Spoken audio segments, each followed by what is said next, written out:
الحمد لله رب العالمين والصلاة والسلام على سيد الرسل وخاتم المرسلين وعلى آله وأصحابه ومن تبعهم بإحسان إلى يوم الدين أما بعد محترم يوم ملګری تپوس کړی دی چې د کوروالی یعنی د جما په وخت کې ښځه د سړي عورت ته کتل یا سړی د ښځې عورت ته کتل دا څه حکم لري. نو محترم اوروره د نبی کریم صلی الله علیه وسلم خوښه او بهتره طریقه دا ده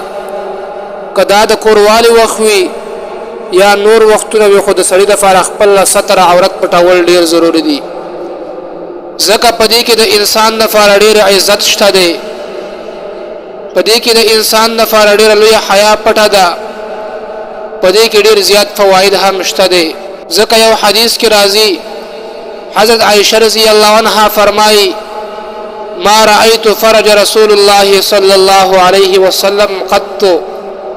وی ما پټول ژوند کې د رسول الله صلی الله علیه وسلم ستر عورت نه دی لیدلی یعنی د نامنه والا د لاندې پنډو پورې ما چېرته نه دی لیدلی نو چې رسول الله صلی الله علیه وسلم دومره حیا والا شخصیت و من خو د هغه امتیان یو من ته هم پکار ده چې خپل محبوب پسې کامله اقتدا وکړو. یو حدیث کې راځي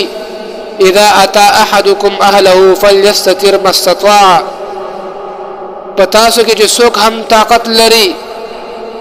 هغه د خپل ستر عورت پټ کړي. امام شافعي رحمه الله وايي څوک چې کوروالی وخت کې شرمګاه ته ګوري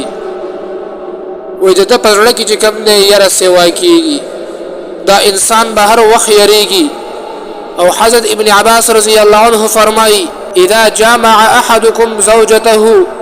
فلا ينتظر الى فرجها څوک چې جما کوي خپل ښځې سره نو عورت ته به دی نه ګوري فان ذلك يورث العمي